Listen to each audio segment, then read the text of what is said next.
नमस्कार सारे साथियों को और आप सभी के साथ एक बार फिर से जुड़ने के लिए बहुत बहुत शुक्रिया। मैं अब आपके साथ एक विशेष मुद्दे पे बात करने आया हूँ और जहाँ तक आपको सही लगता है और जहाँ तक गलत लगता है आप अपनी राय भी प्रस्तुत कर सकते हैं।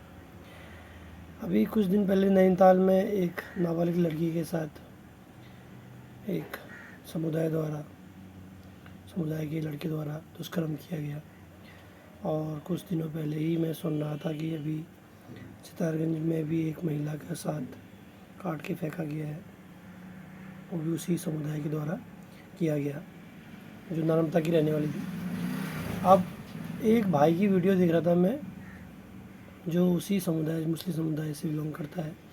वो बोला था कि एक लड़के की गलती की वजह से आप पूरे समुदाय को क्यों लांछन लगा रहे हो और पूरे समुदाय पे क्यों उंगली उठा रहे हो, जबकि वो तो उसकी गलती थी।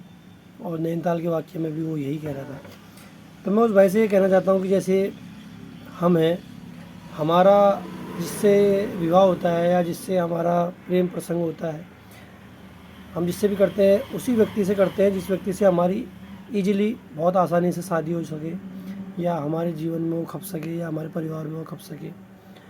उसी प्रकार हमारे रिश्ते भी जुड़ते हैं, उसी प्रकार हम उसी ख़ानदानों से शादी भी करते हैं, जिन ख़ानदानों से, जिन परिवारों से, जिन समुदायों से हमारी शादी होती है। लेकिन आप लोगों में ऐसा बिल्कुल भी नहीं है। और हमारा एक प्लस पॉइंट और है, जैसे अगर हमने किसी और समुदाय की लड़की को पटाया, मान लिया जाए हम जैसे मान लिया जाए पहाड़ी हैं, हमने किसी अलग समुदाय, मुसलमान हो या आपका सरदार हो या आपका बिहारी हो, किसी भी समुदाय को पटाया, तो उसमें क्या होता है कि हमारे समुदाय के लोग हमें रोकने की कोशिश करते हैं, हमें मना करते हैं ऐसी चीज़ें मत करिए। लेकिन आपके समुदाय में सिर्फ आपके समुदाय में और जो समुदाय है उन समुदायों में भी रोका जाता है कि भैया ऐसा मत करिए, अपने समुदाय से शादी करिए।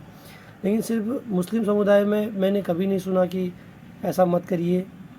और ना आपके लड़के लोग रोकते हैं। हमारे दोस्त यारी भी, अगर जैसे हमें पता लग गया कि ये लड़का किसी और लड़की के साथ फंसा है जिसके साथ इसकी शादी नहीं हो सकती है, तो हम उसको समझाते हैं या हमारे पेरेंट्स हमको समझाते हैं कि भैया इसके साथ तुम्हारी शादी नहीं हो सकती, तुम इसका पीछा छोड़ दो।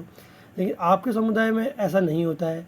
आप एक तो हमारे ही हिंदू धर्म की लड़कियों के ऊपर टारगेट करते हैं, उसके बाद जैसे हमारी प्रवृत्ति ये होती है कि जैसे हम किसी से शादी कर रहे हैं, किसी लड़की से शादी कर रहे हैं, तो हम ये सोच के शादी करते हैं कि किसी और समुदाय की है, अगर कर भी रहे लड़का नहीं मान रहा है तो क्या पता हमारे परिवार में खपेगी या नहीं खपेगी, हमें इस बात की चिंता रहती है। लेकिन आपको कोई भी चिंता नहीं रहती इस चीज़ की। क्यों? क्योंकि आप महिलाओं को, जो हिंदू महिलाएं हैं, उनको खूंटे में बंधा हुआ जानवर समझते हैं मेरे ख्याल से, कि उसको बांधा, उसको लाया और उसको बांध दिया और अपने तरीके से उसको ट्रीट किया। वो भी एक इंसान है। और अगर वो नहीं मानती है तो आप उसको काट के फेंक देते हैं। और ऐसे वाक़या 1 2 3 नहीं, बहुत सारे हो चुके हैं, ये पहली बार तो है नहीं। और इस वजह में आप लोग बोलते हैं कि ये हमारे पूरे समुदाय को मत घसीटिए। अगर आपके समुदाय को न घसीटे तो आप क्यों नहीं अपने लड़कों को रोकते हैं? जैसे आगे आपको पता लग गया कि आपका लड़का किसी हिंदू लड़की से बात कर रहा है, मुसलमान लड़का, आप उनको क्यों नहीं रोक रहे हैं? भैया मत करिए। क्यों नहीं बता रहे हैं उनके पेरेंट्स को कि ये आपका लड़का गलत जगह जा रहा है? आप तो उसको सपोर्ट करते हैं। आप बोलते हैं कि उत्तराखंड की लड़की है तो बरेली पहुंचा दीजिए और बरेली पहुंचा दीजिए, उसके बाद हम देख लेंगे। तो उस टाइम आपको ये समझ में नहीं आता है।